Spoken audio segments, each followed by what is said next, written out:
Well, good evening and welcome to Tucker Carlson tonight. Who does America belong to? Does it belong to you or does it belong to the world? Who should have a right to move here, and do those people have an obligation to assimilate into the culture already present? Well, Univision anchor Jorge Ramos will be here to debate the answers to those questions and more in just a minute. Also, these are very strange days here in Washington, some of the strangest we've ever seen. Republicans had 7 years to agree on an Obamacare replacement, yet they're already squabbling over the bill they just revealed yesterday. Despite controlling the whole government, they've done very little to implement President Trump's agenda. Why is that? Well, we're going to speak to the Speaker of the House of Representatives, Paul Ryan. He should explain what is going on and why Congress seems not to be focused, or maybe they are. But first, they're calling it a day without a woman. Thousands of women skipped work today and instead participated in marches and other events they described as feminist. The official Twitter account for the Women's March on Washington in January proudly tweeted that women birth half the population. Well, our first guest is the executive editor of Bustle.com, a women's website that shut down today to show solidarity with women. Julie Alvin joins us now. Julie, thanks for coming on. Sure, thanks for having me. So I just heard that woman say at the march, women have value and America doesn't function without them, and I think every person agrees with that. And the species dies actually without them. I completely agree, and I think I understand this march to be an attempt to show that women have value and are impressive, something that obviously I agree with. But if you want to show that you're impressive, shouldn't you do something impressive, like, I don't know, cure a disease or fix the debt crisis or do a really good job at work? Taking a day off is not impressive. Anyone can do it. How does this make the point exactly? Well, I think that, the point of this is to show the impact that women have on the economy and that women have, in the workplace. And one of the best ways to do that is to show what it would be like if women were not present, if women were absent.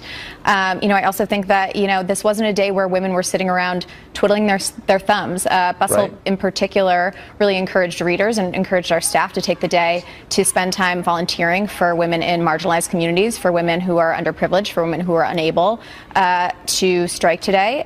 We encourage women to call the representatives. We encourage women to donate to causes that support women. And, this wasn't a day, of fun. This was a day of action. And it was a day Right. of specifically serving women and serving the needs of women in the interest of, supporting women's equality. So Right. I think all those things are very impressive. I can see that, but if the point is to show that women are needed in the workplace, and obviously they are, women prepared the show that you're watching right now, then why not do like an extra good job at work to show you're valuable at work? If you want to show people, boy, you couldn't live without me, then act in a way that makes them think that. I think that protests and strikes historically have been a way to show the impact that people have on certain workplaces and certain environments by being absent and by showing, if you're not going to value me as much as you should, if you're not going to pay me equally, if you're not going to, protect me from sexual harassment in the workplace, if you're not going to offer me paid leave, this is what it would be like if I did not participate in this economy in general. And sometimes the greatest way to show impact is to show absence. And I think that this is actually more effective than you're giving it credit for. And, strikes historically have been enormously effective in showing the value of the people who are striking. Yeah, some have, some haven't, but the ones that have a very specific set of demands tend to succeed, and the ones that are amorphous tend not to succeed. So I went on the website, Day Without a Woman, to try and figure out what this was about, and one of the things I learned is that you're supposed to avoid shopping except at women and minority-owned businesses. In other words, if the business is owned by a white man, you can't shop there. You shouldn't shop there. Why the hostility toward white men? What do they have to? Why white men exactly? Well, I don't think that it's necessarily hostility towards white men. I think it's more about being supportive towards women and towards minorities who are historically disenfranchised in this country, who are paid less, who are not treated as well in the workforce, who don't have stability in the workforce. So I don't think that this is about punishing white men. I think that it is about supporting women and people of color. Well, sure. If you're boycotting white men, it's obviously an attack on white men. But that's not true, actually. So if you look at household median income, the top 3 slots are not white men. They're all people of color. I think the number 1 is Indians, and number 2 is Taiwanese, and the third is, I think, Filipino. So actually, white men are not making the most money in this country. I don't know if you've checked the numbers. So it's a little bit weird to say boycott white businesses, white male-owned businesses, when they're not the most successful. What is that about? I think that if you were to look at the statistics, it is largely white men that are positions of power as far as CEOs, as far as people in, power at various businesses, as far as people who hold the majority of leadership positions, who hold the majority of CEO positions for Fortune 500 companies. So, traditionally and historically and factually today, white men are in better positions when it comes to, workplace equality than. But that's not actually true. I mean, historically, yeah, I think that's right. But if you want to speak historically, so the Department of Labor ranks this by ethnicity, and historically it was a country settled by British settlers. So if you run down the list, British Americans, English Americans, the number 41 for income. I'm not saying, white people aren't successful. They are, but it's much more complicated than that. And so why not acknowledge that, I guess? I think that we're kind of getting off of the point here, Tucker. I think that the point of today is about women's equality, and if we're talking about if we're talking about where women stand in today's economy, the U.S. is 28th best as far as gender equality goes in the world. They're 60th best as far as gender empowerment goes for women in the world. So, maybe I can appeal to your patriotism on this point. I don't want the U.S. to be 60th best in anything or 28th best in anything. Well, I want us to be the best at this. It depends what the measurements are. I mean, come on. Well, anything depends what the measurements are. These are from the World Economic Forum as the statistics that I'm stating. But what does that even mean? But I'll throw it out for you that I think is interesting. So for younger women entering the workplace, there was a recent survey done in the 150 biggest cities in the United States, and in 148 of them, young women in their 20s entering the workforce made more than their peers, their male peers. So things are changing. I mean, boys graduate from high school at lower rates, from college at lower rates, and young men, unmarried, childless young men, make less in cities than comparable women. So, that's good. You should be happy about it, right? Well, I think that there's absolutely progress being made. I will not deny that at all. Those are things that I'm very excited about. I think if you were to look, I was aware of that. And I think that if you look at, the Pew Research studies, they actually say that while the gender pay gap is smaller, it's 93 to 100, it's still there. And I think that another thing that's an important point here is the fact that, women typically encounter these sort of reductions in their access to higher paying positions and leadership roles at later stages in their career. So while they may start out equally. Can I say one thing? Okay, I know. But look, here's just the bottom line for me. I don't have a lot of time. I just want to get your reaction. All the women in my life, and I live with 4 of them, they're powerful. And the presupposition behind what you're doing is that women are weak, they're victims, they're put upon by men.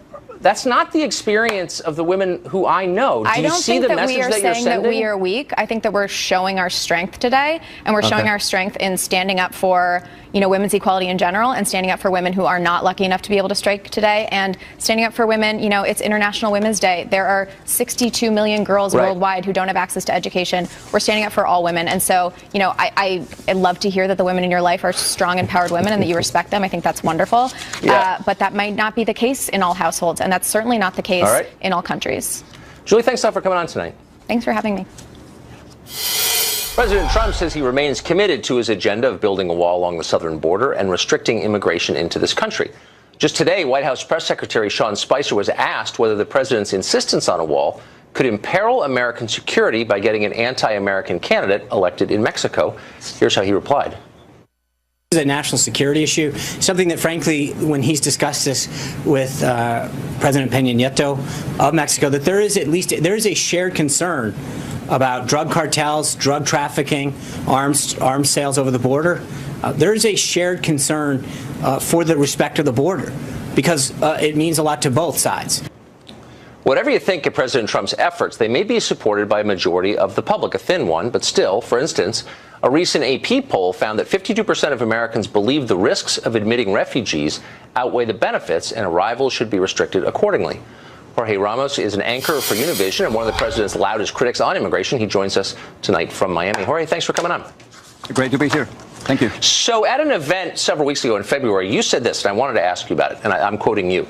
I'm a proud Latino immigrant here in the United States. You know exactly what is going on here in the U.S. There are many people who do not want us to be here and who want to create a wall in order to separate us. But you know what? This is also our country. Let me repeat this. Our country, not theirs.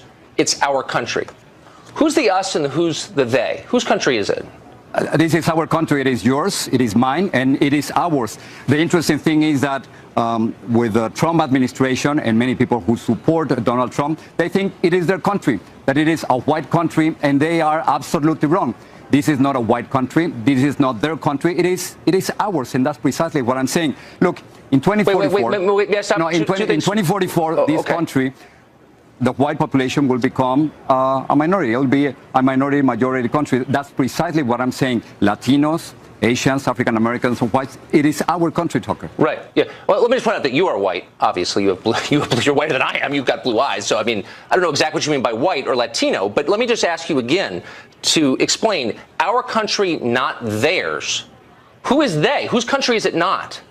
Well, many people who want to go back to 1965 when there was a white majority. Many people who believe that Latinos and immigrants and refugees shouldn't be here. That's precisely what I was referring to.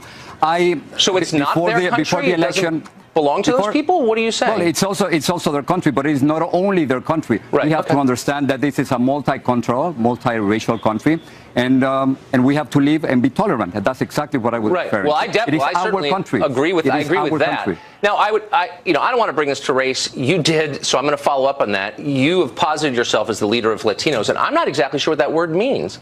So Latinos seem to encompass, I don't know, German Guatemalans and Italian Argentines and Afro-Cubans and non-Spanish speaking Peruvians and, I don't know, blue-eyed rich Mexicans like you. What do those groups have in common exactly? Well, what we have in common is that mostly that we come from a region in the world, Latin America, and there are many differences. Many people call them Latinos, many people call them Hispanics. We tend to speak more Spanish at home than others. We have not only hundreds but thousands of mass media in our own language, in contrast with what happened with Italians or Europeans before us. So in other words, it's a kind of immigration that has a distinct characteristics that others didn't have before. But what is distinct, again, just to be totally clear, if I am a non-Spanish speaking Brazilian, I speak Portuguese, I'm a non-Spanish speaking Peruvian, I'm 100% German, but I live in Guatemala, and there are a lot of them there, as you know. There are also a lot of 100% Italian people in Argentina. There are a lot of African Latin American Cubans. What do they have in common? A lot of them don't like each other. They don't speak the same language. They have very different cultures. I don't understand why they're under one heading. It's not really that complicated. It's simply a matter of a country of origin, either for you or for your family. Again, most of us speak Spanish. Most of us come from Latin America. About half the Latino population, adult Latino population, are immigrants. So that's what differentiates us from other groups. But mostly has to do with the country of origin. That's okay. It still doesn't make any sense to me at all. But as a political matter, it makes a lot of sense because it allows people like you to say, I represent everybody on an entire continent, when clearly that's not true. Welcome back. Here's the second half of our interview with Univision anchor Jorge Ramos, the part where he gives up and admits, I'm right. Just kidding. What? Get back to the point that you were making a minute ago, that Americans have no right to be concerned about the dramatic demographic change taking place in their country. Let me just stipulate, I'm for getting along, I'm for colorblindness, I'm for tolerance, 100%. But I also think that if things radically change in your country, it's okay for you to say, what is this? And maybe I don't want to live in a country that looks nothing like the country I grew up in. Is that bigoted? It seems to me in Mexico you'd be allowed to say that. Well, we have to understand that there's a demographic wave or revolution, if you want to call it, happening right here in the United States. Right now, there are about 60 million Latinos. In about 35 years, there's going to be 100 million Latinos. 1 in 3 is going to be a Latino. So there's a demographic revolution or a Latino revolution going on. Now, on the other hand, if you are implying that there's an invasion to the United States, that is I'm not true. saying invasion. I'm merely saying you're name-calling. Wait, you come to this country, you make a ton of money, and then you yell at people who say, well, wait a second, you know, this is having an effect on my kid's school, on my culture, on the economy, and your point is you're not allowed to have that opinion. Actually, that is not true. It's obviously it's having an impact, but it's having a positive impact. Yeah, in some ways it is, but not in all ways. No. And overall, there's an immigration surplus.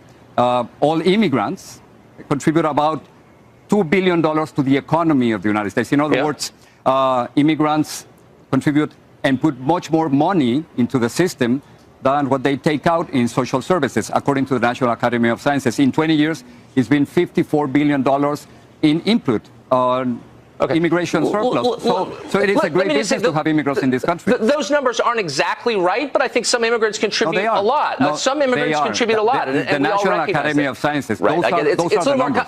It's a little more complicated than that, but I don't want to debate that right now. I just want to make the point that there is a downside as well. There's clearly an upside, and we all recognize, and people like immigrants actually in America, despite your claims. They do. But there's also a downside. 15% of federal inmates, prisoners, are Mexican citizens. So, like, why shouldn't I be allowed to say that's a problem? I don't want those. I don't want criminals here from another country. They're not even citizens. No, that's precisely the problem, because you're like Donald Trump, are also criminalizing the immigrant population. That is not true. I'm not criminalizing them. I'm noting a fact of who they are. It is not true. These are the facts. 97% of undocumented immigrants, 97% are good people. Less than 3% are bad hombres, or they committed a felony, according to the Migration Policy Institute. So I'm not disagreeing with you at all. The vast majority, Tucker, are good people. But they're not criminals. I'm not arguing that the vast majority are criminals. Now, their presence here illegally is a crime, and I think we should be honest about that. But most are decent people. I agree, and most Americans agree. Most of them are. 15% of all federal inmates in America are Mexican citizens. That's not a small number. That's many, many, many, many thousands. Doesn't mean they're all bad. It means that's a big number. I don't know what's your source. I'm giving you my source. My source is the Migration Policy Institute. How's that? Well, I don't know if that's correct. So you don't actually know anything about this. So that's my complaint here. You're making generalizations that are not rooted in fact. This is the important thing, Tucker.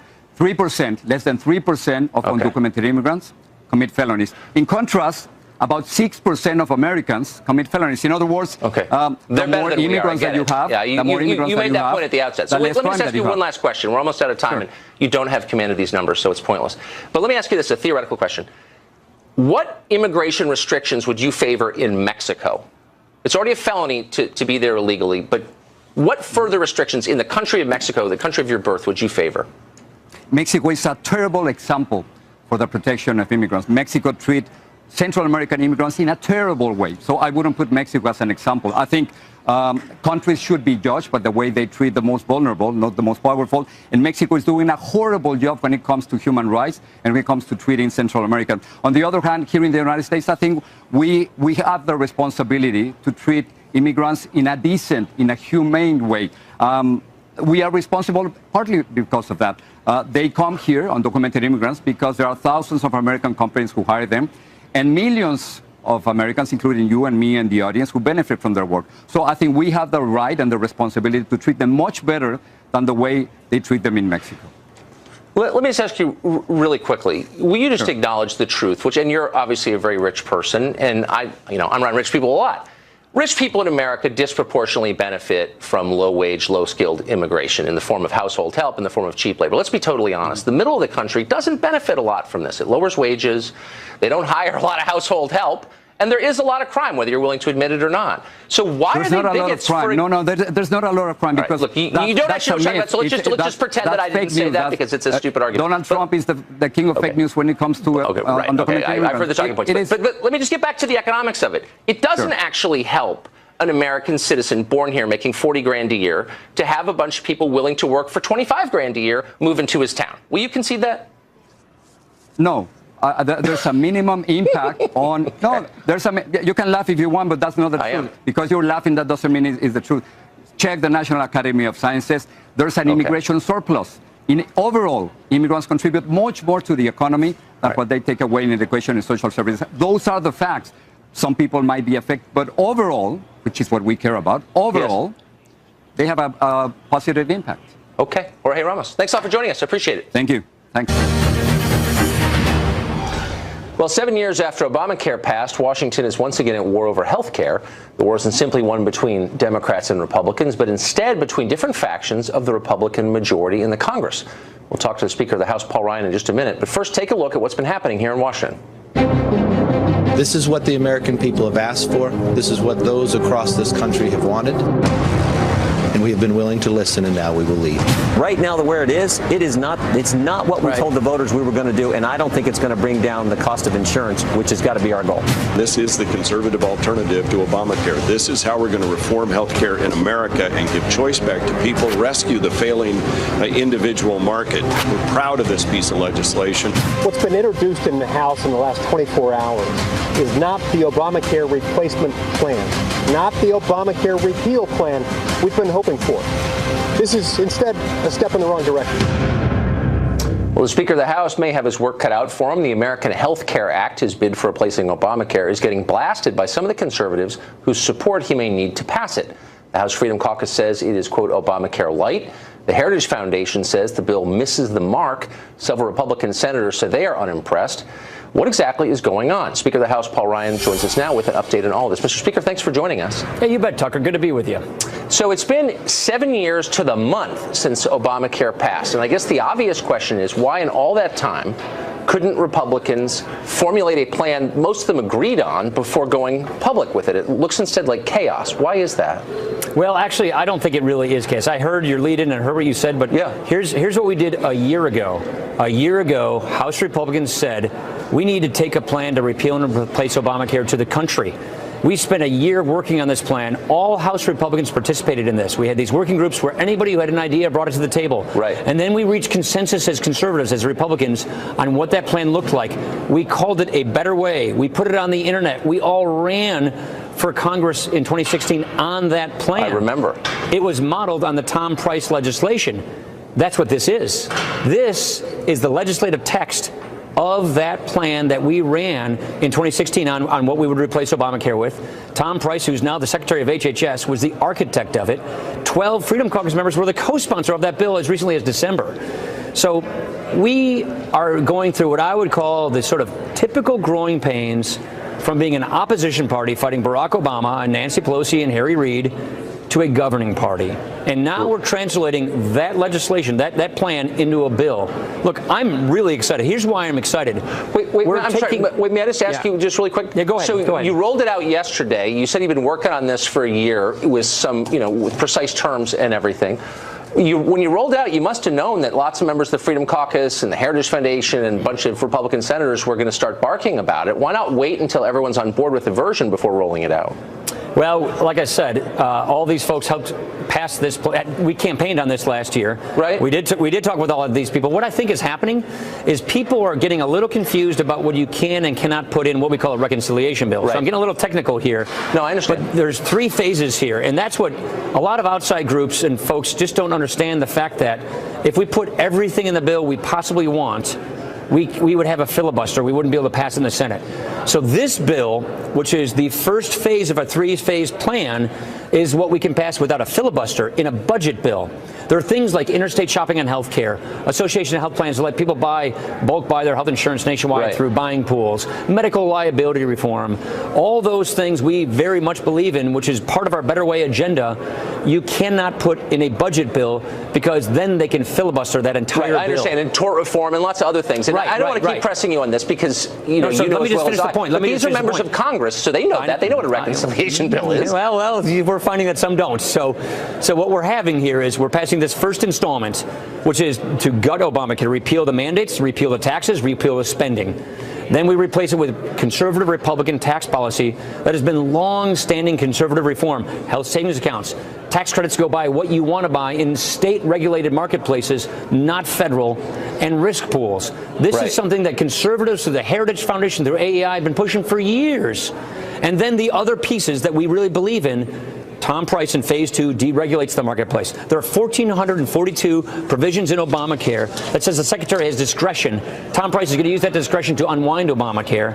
And then Phase 3, pass those other bills we very much believe in, like shopping across state lines, like medical liability reform.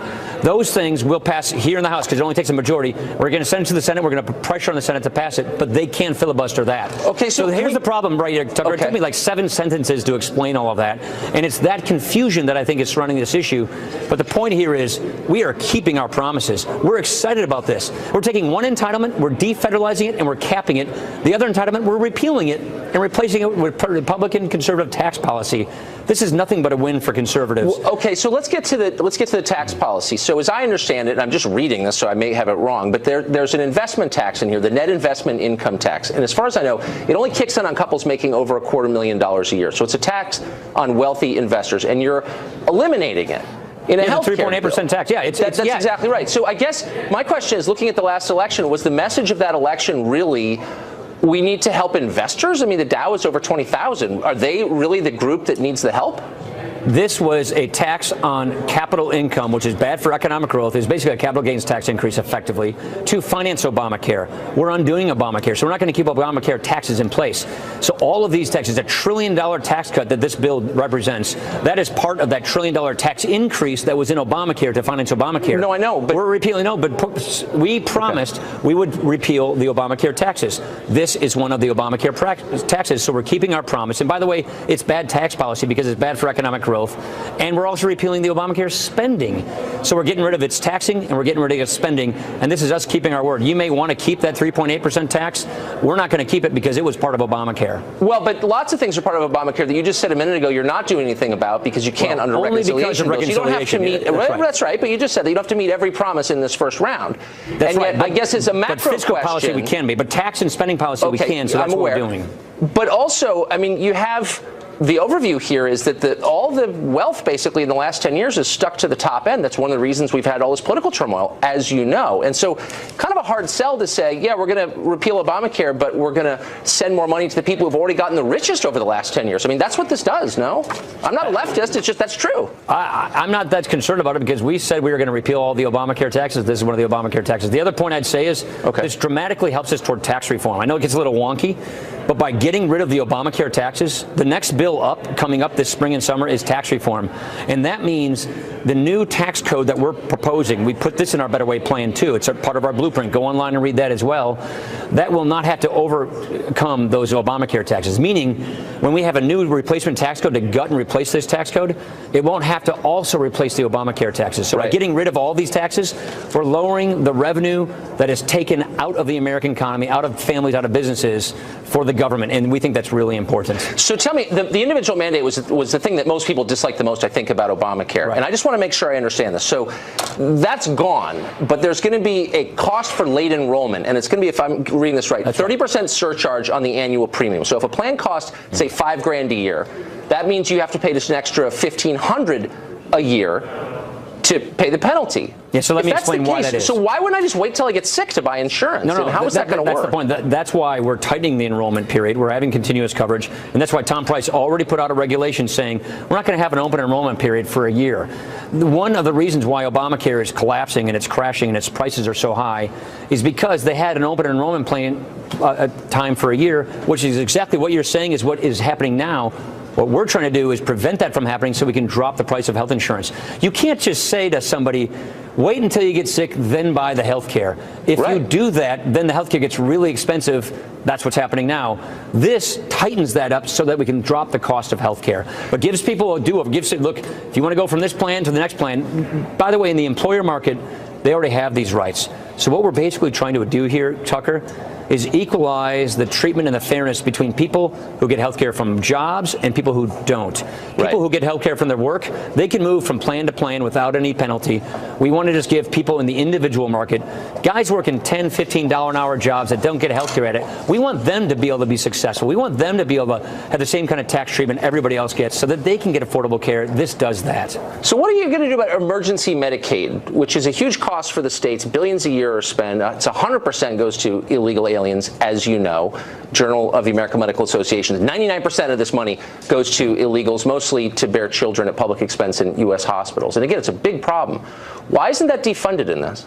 Well, again, we're looking at bird rule reconciliation issues. What we're trying to do is make sure that you couldn't defund it under reconciliation? Yeah, we've got a little issue with that, and we're working on that with the Senate. So, again, we've got these goofy Senate rules we got to work with. We can't do every single thing we want to.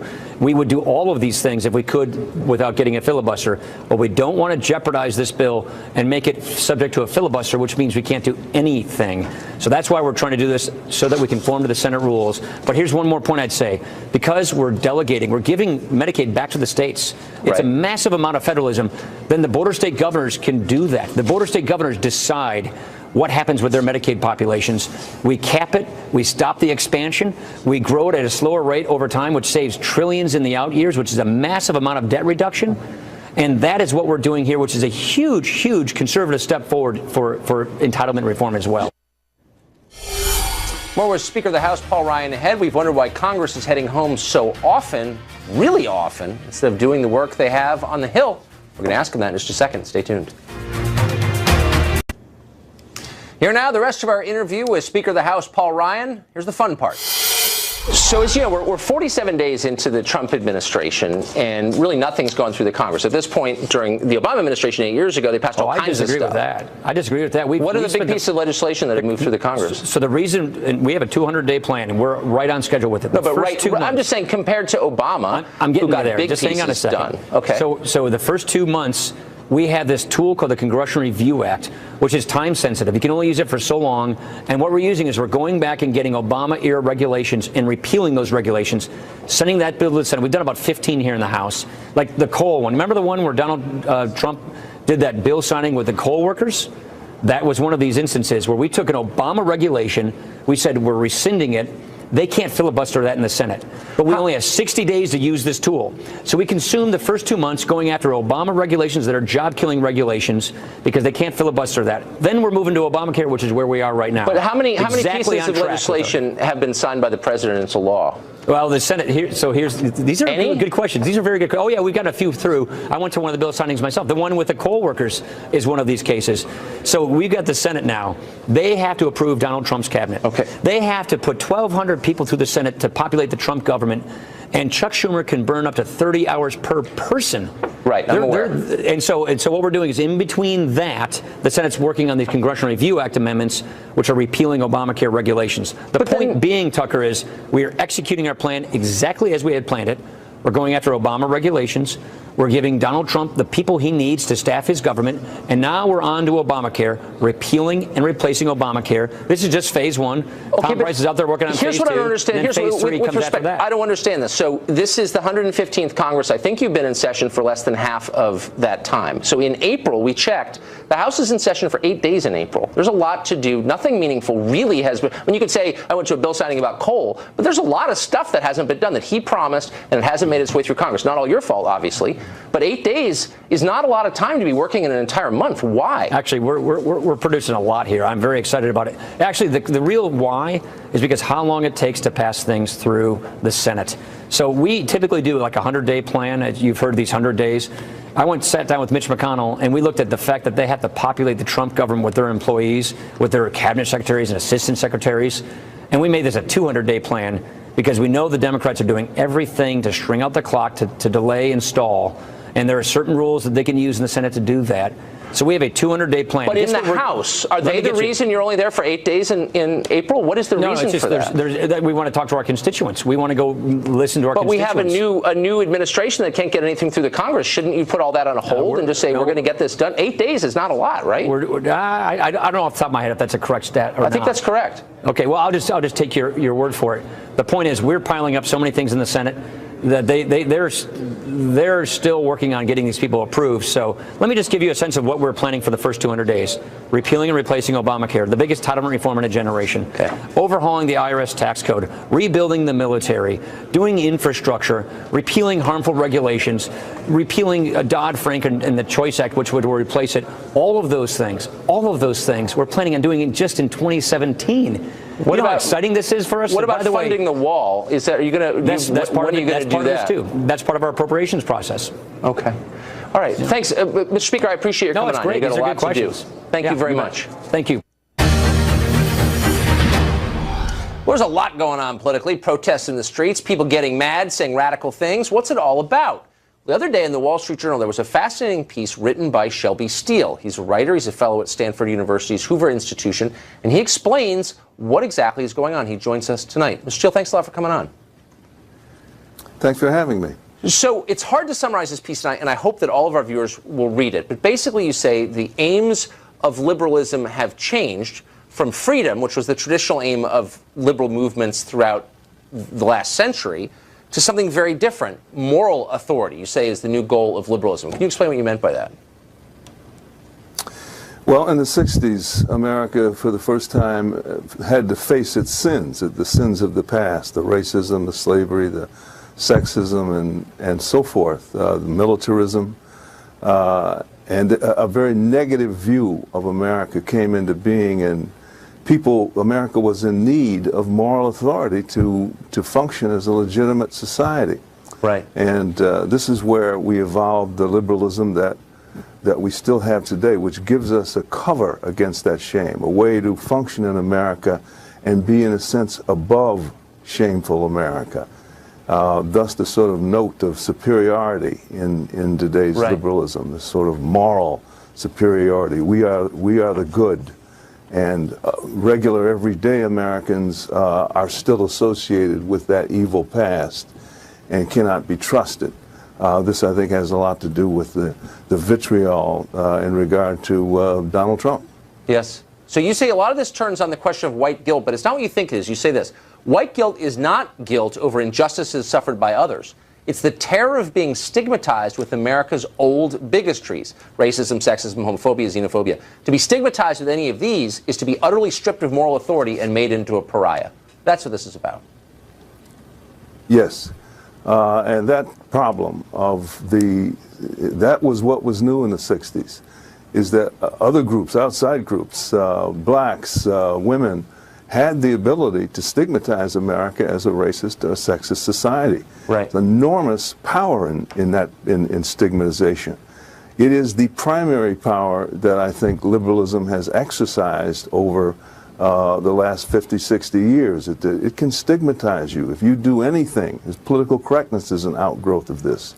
If you do anything to violate that what they consider to be the good, then you are in effect ruined. You are isolated. You are marginalized. Right. This is what we again see on campuses today: pushing, of muscling people aside. There's no reasoning. It's all muscling, moral muscling. So I'm reading your piece and I'm thinking, this doesn't sound like politics as I understand it, a debate over issues. This sounds like religion. This sounds like theology. This is a spiritual battle, at least, that one side is waging. Yes, exactly. Yes, liberalism is not an ideology. It is an identity. People who think of themselves as liberals really are adhering to an identity. To the idea of my personal self. I am the kind of person who is above racism, who is above sexism. And if you take that position there that I don't like, then you are challenging not just my ideas, but you're challenging me as a human being with a particular identity. And that is why the passions, the ferocity of the left that we see today in the streets and elsewhere. There's really no debating people on the basis of that, because you're not really talking about ideas or policies. No, there's a complete shutdown of any honest intellectual exchange because you are not threatening my ideas, you are threatening me. And I don't have the patience to be reasonable and argue with you on the basis of reason. Yeah. I need to literally extinguish or annihilate you and your position. You see the anti-Trump sentiment in many ways. Annihilate him. There is nothing redeeming in this man. Right. And so forth. Well, you're seeing that. And because liberalism is an identity. Shelby Steele, one of the smartest pieces I've read in a long time. Thanks a lot for coming on tonight. Well, thanks for having me. We'll be right back.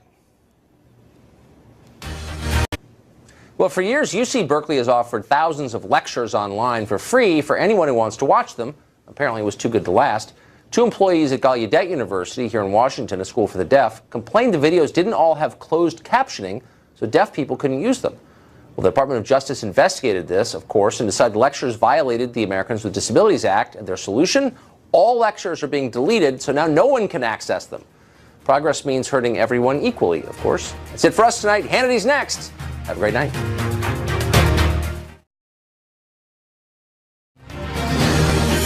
Well, good evening and welcome to Tucker Carlson Tonight. Who does America belong to? Does it belong to you or does it belong to the world? Who should have a right to move here, and do those people have an obligation to assimilate into the culture already present? Well, Univision anchor Jorge Ramos will be here to debate the answers to those questions and more in just a minute. Also, these are very strange days here in Washington, some of the strangest we've ever seen. Republicans had 7 years to agree on an Obamacare replacement, yet they're already squabbling over the bill they just revealed yesterday. Despite controlling the whole government, they've done very little to implement President Trump's agenda. Why is that? Well, we're going to speak to the Speaker of the House of Representatives, Paul Ryan. He's here to explain what is going on and why Congress seems not to be focused, or maybe they are. But first, they're calling it a day without a woman. Thousands of women skipped work today and instead participated in marches and other events they described as feminist. The official Twitter account for the Women's March on Washington in January proudly tweeted that women birth half the population. Well, our first guest is the executive editor of Bustle.com, a women's website that shut down today to show solidarity with women. Julie Alvin joins us now. Julie, thanks for coming on. Sure, thanks for having me. So I just heard that woman say at the march, women have value and America doesn't function without them, and I think every person agrees with that. And the species dies actually without them. I completely agree, and I think I understand this march to be an attempt to show that women have value and are impressive, something that obviously I agree with. But if you want to show that you're impressive, shouldn't you do something impressive, like, I don't know, cure a disease or fix the debt crisis or do a really good job at work? Taking the day off is not impressive. Anyone can do it. How does this make the point exactly? Well, I think that, the point of this is to show the impact that women have on the economy and that women have, in the workplace. And one of the best ways to do that is to show what it would be like if women were not present, if women were absent. I also think that, this wasn't a day where women were sitting around twiddling their thumbs. Bustle, in particular, really encouraged readers and encouraged